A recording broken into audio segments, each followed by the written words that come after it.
ये ब्रेथलाइजर, ये क्या है? ये ब्रेथलाइजर है, अभी करेंगे।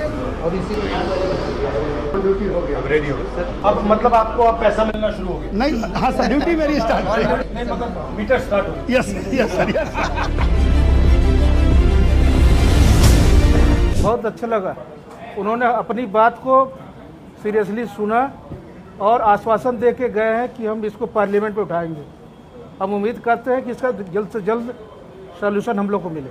ऐसा उम्मीद नहीं था, लेकिन हमारे एसोसिएशन के जो जोड़ दिया गया तो हमारे रिप्रेजेंट किया गया, तो इस वजह से हमें उनके साथ इधर समय बिताने का टाइम मिला और उन्होंने हमारी बात अच्छी सुनी और हमें आश्वासन दिया है कि हम अगले सेशन में आपकी जो भी समस्याएं हैं उनके विषय में हम रेल मंत्री के पटल पर रखेंगे। मुझे बहुत लगा उनसे मिलकर और मुझे पूरी विश्वास थी, जब थोड़ा सा समय मिला तो 100% वो आज के दिन में फिल्म समय दे रहे हैं, जो उम्मीद थी कि 100% आएंगे यहाँ। उम्मीद तो नहीं थी, बट हमारे एसोसिएशन को लोगों ने अप्रोच किया और सर आए और बड़ी ही बारीकी से एक एक चीज़ को उन्होंने पूछा और समझा, और जो हम बताना चाहते थे कि क्या हमारी स्थिति है, वो पूरा विश्लेषण के बाद वो पूरी तरह इस बात को समझ गए कि किस सिचुएशन में, किस हालात में, किस प्रॉब्लम्स में हम रेल चला रहे हैं, सेफली चला रहे हैं, सेफ्टी की कितनी बड़ी जिम्मेवारी एक लोको पायलट पर है। ये उन्होंने बड़ी अच्छे ढंग से पूछा है, सुना है, समझा है और मैं पूरी उम्मीद करता हूँ 100% कि निश्चित रूप से ये सवाल उठाएंगे, पूछेंगे और इनके द्वारा सवाल उठाने पर कुछ न कुछ सलूशन जरूर मिलेगा। मैं R K. Rana, loco pilot passenger और संगठनात्मक मैं सेंट्रल रेलवे जोनल ट्रेजरर हूँ और डीआर का एडवाइज़र और टीचर भी हूँ। मैं 96 से रेलवे में कंटिन्यूस काम कर रहा हूँ। आगे दो चीज़ें हैं, पॉजिटिव सोच और नेगेटिव सोच। मुझे पॉजिटिव सोच के साथ ये कहना पड़ रहा है कि मैं देश का सेकेंडरी आर्मी हूँ और जहाँ ईमानदारी से अपनी ड्यूटी निभाता हूँ, पर अफसोस के साथ कहना पड़ रहा है कि प्रशासन इस बात को कभी संज्ञान नहीं लिया कि मैं किस परिस्थिति में अच्छे गुणवत्ता वर्कआउट दूं, और जिसका परिणाम है कि भारतीय रेल में दुर्घटना होती है। सवाल इज्जत की नहीं है, सवाल भारतीय सवारी का है, भारतीय रेल संपत्ति का है। जो छवि विश्व में बर्बाद होती है, खराब होती है, उसकी चिंता है हमें क्या करना है। हम आज हैं, कल चले जाएंगे, आप है चले जाएंगे, लेकिन भारत के जो एक्सीडेंट का रिकॉर्ड बढ़ते जा रहा है, जो मानवता डैमेज हो रहा है, उसको बचाने के लिए एसोसिएशन आगे कर रही है और जो संवैधानिक प्रावधान है उसको हमें मानने के, ताकि हम अच्छा से गाड़ी चलाएं और भारतीय जो यात्री हैं और प्रॉपर्टी है उसको सुरक्षा सही कर दें। आज़ाद देश में मैं गुलाम लोको रनिंग स्टाफ का एक बिंदु हूँ। 1947 में देश आज़ाद हुआ, लेकिन हमारे ऊपर बने हुए नियम प्रैक्टिकली लागू नहीं हुआ। बेसिक अमेनिटीज के तहत मुझे पानी चाहिए, पेशाब करने की जगह चाहिए और लैट्रिन चाहिए, वो आज तक नहीं है। हमें एक पर्याप्त रेस्ट चाहिए, वो नहीं है। और इसके साथ छोड़े खाने का भी कोई शेड्यूल नहीं है।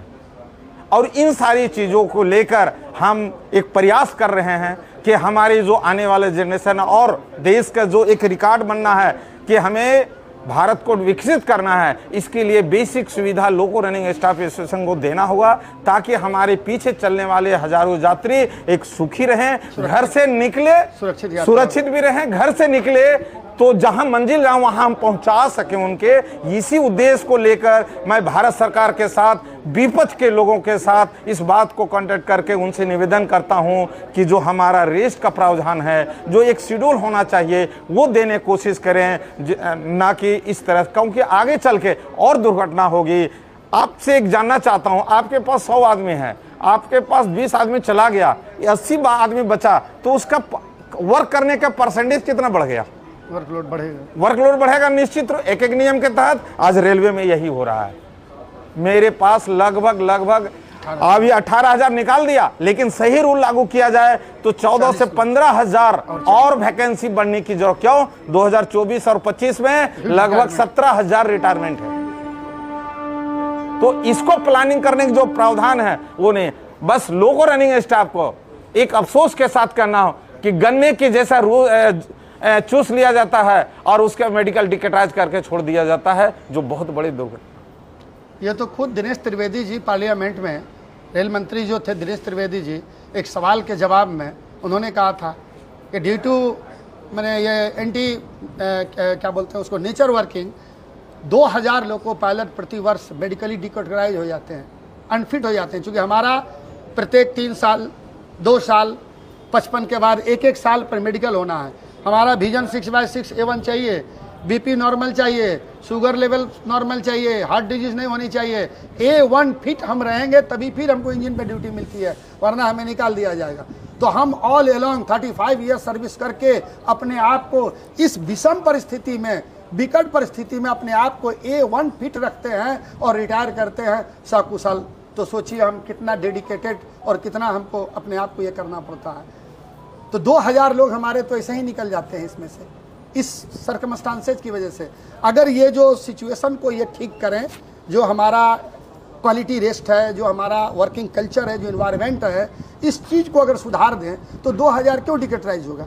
हम पर जितनी खर्च रेलवे की होती है, एक असिस्टेंट लोको पायलट से लोको पायलट मेल बनाने में बहुत सा ट्रेनिंग बहुत खर्च होते हैं। तो उसका सही यूटिलाइजेशन हो तो आप हमारा सही इस्तेमाल करें तो हम आपको बेटर आपको हम आउटपुट देंगे।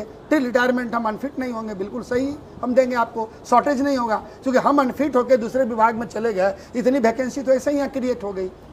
तो इसको तो हम बचाएंगे जिसके लिए हम लाए गए हैं। तो इससे रेलवे को भी फायदा है, हमारा भी सेहत जो है सो सही रहेगा। ये हमारा अल्टीमेट एम है। वेतन भत्ते अलग बात है। सबसे पहले लोको रनिंग स्टाफ एसोसिएशन रेलवे की सेफ्टी, रेलवे के संसाधनों की सेफ्टी और जो रेलवे यूजर्स हैं, यात्री हैं, जो करोड़ों लोग पर डे सफ़र करते हैं, इनका विश्वास रेलवे पर बना रहे, सुरक्षित और एक्सीडेंट फ्री सर्विस दे, हमारा पहला उद्देश्य यही है। मैं अपने बच्चों को इस लाइन में नहीं डालना चाहूँगा, क्योंकि इस काम का जो है हमारा फ्यूचर तो कुछ और रहा है। आने वाली जो जनरेशन के लिए ये बहुत ही घातक हो रहा है। लोको पायलट के लिए काम करना बहुत मुश्किल हुआ है। बिल्कुल वो जो है इस तरह का नहीं चाहते कि जिस तरह का काम चल रहा है वो ना होना चाहिए। हमारी जो कैटेगरी है वो एक बहुत ही सेंसिटिव कैटेगरी है। बिल्कुल ही हमारे साथ जिस तरह की काम करने के लिए ज्यादती की जा रही है, उस माहौल में हमारे बच्चे इस काम को नहीं कर सकते। हमने तो स्टीम इंजन में भी काम किया है, लोको पायलट थे जब, और डीजल और इलेक्ट्रिक लोगों में भी काम किया है। लेकिन आजकल के जो हालात हैं वो इस तरह के नहीं है कि जो लोग बच्चे काम कर पाएँ। Madam, this is not our demand. This is a public demand. If the locality is safe, the 1,500 people are safe. In a train, we are carrying more than 1,500 people. If we are safe, the passengers are safe. It is not a demand of the loco pilots. It is a demand of the safety of the public, safety of the India, safety of the passengers to trust the rail. हमारा social life नहीं हमारी। सबसे पहले social life को maintain किया है। Social life maintain कब होती है जब हमारा वर्किंग आवर्स इंप्रूवमेंट होता। वर्किंग आवर्स क्या हमारा 9 आवर्स वर्किंग सिस्टम, जो हमारा 9 आवर्स वर्किंग सिस्टम कभी होती नहीं है। यानी बोले तो हर दिन 14 hours 15 hours 16 hours working continuous है। गुड्स वर्किंग में आज भी हम लोग हेडक्वार्टर से एक बार अगर घर से भी करते हैं तो आज भी 72 आवर्स बाहर रहते हैं। अगर एक बार घर से नहीं तो 4 डेज हो जाता है, 72 आवर्स बोले तो 4 डेज हो जाता हमारा। सो हमारा सोशल लाइफ बिल्कुल नहीं है जो हमारे साहब होता है। जहाँ रवि साहब का पिक्चर देखने जा रहा है तो मैं नहीं जा पाता, क्योंकि मुझे नेक्स्ट ड्यूटी के लिए फिर प्रिपरेशन होना पड़ता है। सो वर्किंग आवर्स है जो आउट ऑफ हेडक्वार्टर जो लोगों को सुलाया जाता है, 72 आवर्स रोका जाता है, उसको कम किया जाए। तो ऑलरेडी हाईकोर्ट का वीडियो डाल दिया है, उसको फॉलो किया जाए। मेन डिमांड मेरा यह है। और स्पैड में जो हमारे बहुत कमरेट्स बोले हैं कि स्पैड में जो 2 फीट 1 फीट आगे चला जाता है तो स्पैड में रिमूव कर दिया जाता है। अगर सपोज अगर आज के दिन मेरी उम्र 42 ईयर्स हो रही है, तो अगर भाई आज के दिन स्पैड में रिमूव हो गया, हमारे पीछे क्या है, तो फैमिली हमारी है, वो पूरे सफर होते हैं। सो अगर कुछ जानवर की क्षति नहीं हुई है, जानवर की क्षति नहीं हुआ है, तो कम से कम वहाँ रोका जाए। इसको इस तरह से घटना नहीं बने, इस चीज़ को रोका जाए वहाँ पर। तो स्पैड में रिमूव करना बंद करे और out of station compulsory 36 hours return to headquarter लाए। 2 डिमांड मेरी तरफ से। We have the 4 demands. Number 1, weekly rest. Normal 16 hours rest plus 30 hours weekly rest. That is 46 hours. 16 plus trip rest 16 plus 30. Then continuous duty curtail minimized to 2 continuous nights. The third, out of station, out of my headquarter, bring back to within 48 hours. Within 48 hours. The last one is working hours to reduce 9 or 10. 10 below 10. Now endless. Come to 10 or 9. That is 4 demands from our side. अभी जो सवाल आया natural call का, ये बात अलग है कि बहुत दिनों से डिमांड थी कि भाई लोकोमोटिव में आप कम से कम यूरिनल या इसकी व्यवस्था करो। कई एसोसिएशन ने लिखा है, कमेटी बनी है। वो ILO कन्वेंशन में सवाल आए थे तो सरकार से पूछा, भारत सरकार से, इन्होंने कमेटी फॉर्म किया है कि हम कम से कम बायो यूरिनल हम व्यवस्था करने जा रहे हैं। आज से अभी तो आया नहीं है। मेल एक्सप्रेस सुपरफास्ट ट्रेनों में जो 6-6 घंटे नहीं रुकती है, वहाँ जब लोको पायलट को यूरिन लगता है तो आपको जानकर ये आश्चर्य होगा कि वो पॉलीथीन में या बॉटल में, कुछ बॉटल में वो स्पेयर रखते हैं इंजन में, पॉलीथीन में या बॉटल में पेशाब करके उसको पीछे वाले कैब से, दरवाजे से, पब्लिक से छिपा के धीरे से गिरा देते हैं नाइट में। ये हाल हमारा कितना बर्दाश्त करेंगे? ये पॉलीथीन और बोतल में डाल के और नीचे पीछे कैब से, या फिर फॉगी वेदर इस सब में रात के मौसम में पिछले गेट पे चले जाते जहाँ स्पीड हमारा कम होता है, कॉशन जहाँ लगा रहता है 20 का 30 का, वहाँ पर उसी कैब से वो असिस्टेंट देख रहा है, उसी कैब से गाड़ी चल रही है, वो ब्रेक पे हाथ डाले हुआ है और किसी तरह यूरिन डिस्चार्ज करके फिर फौरन अपने सीट पे बैठ गए। लेकिन लेडीज़ का क्या हाल होगा?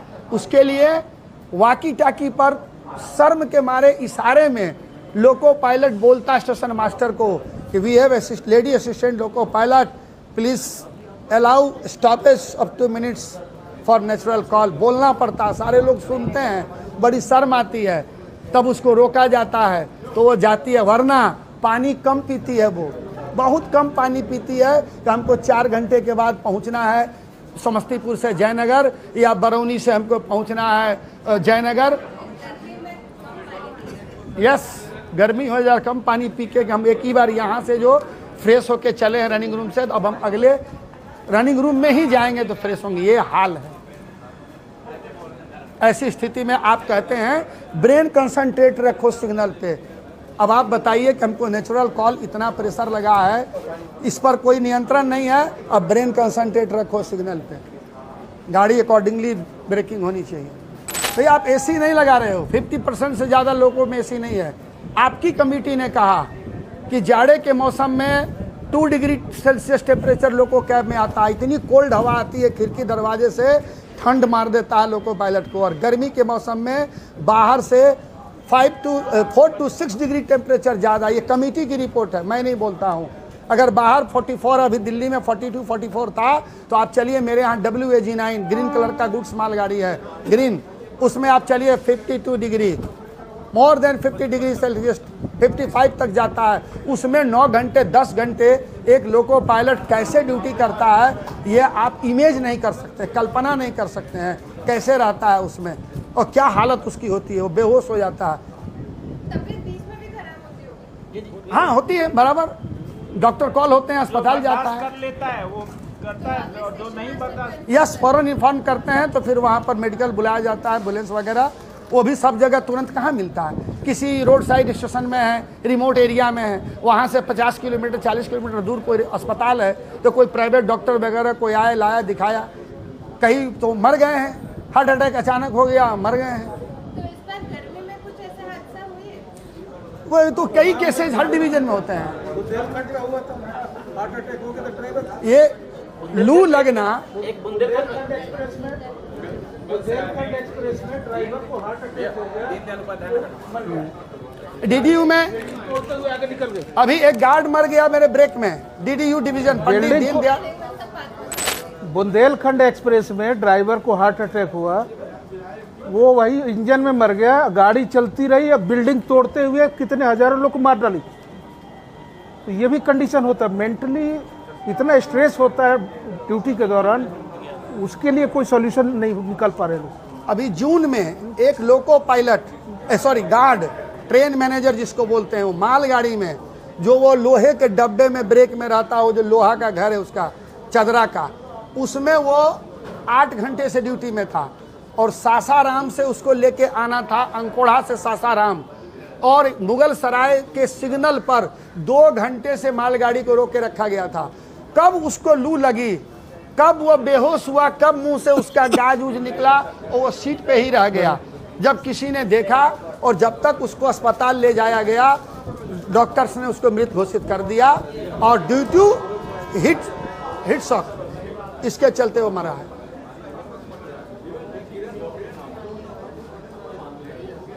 एक गार्ड जो है सो मर गए उसमें, और डॉक्टर ने कहा कि ये हीट स्ट्रोक है। हीट वेव्स को गाड़ी के अंदर डॉक्टर की सुविधा नहीं है, नो नहीं, गाड़ी के अंदर नहीं। होनी नहीं चाहिए। नहीं, वो पब्लिक के अटेंडेंस में, जैसे पब्लिक कोई बीमार हुआ तो वो टीटी को बोलते हैं, नमस्कार, वो टीटी को बोलते हैं, तो टीटी जो है वो तुरंत अपना कमर्शियल कंट्रोल को बोलते हैं मोबाइल से।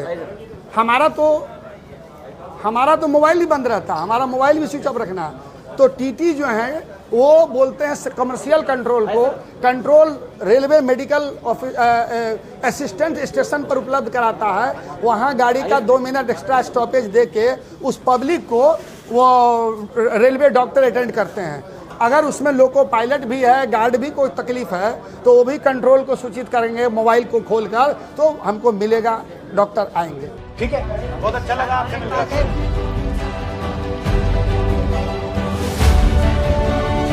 Okay, thank you.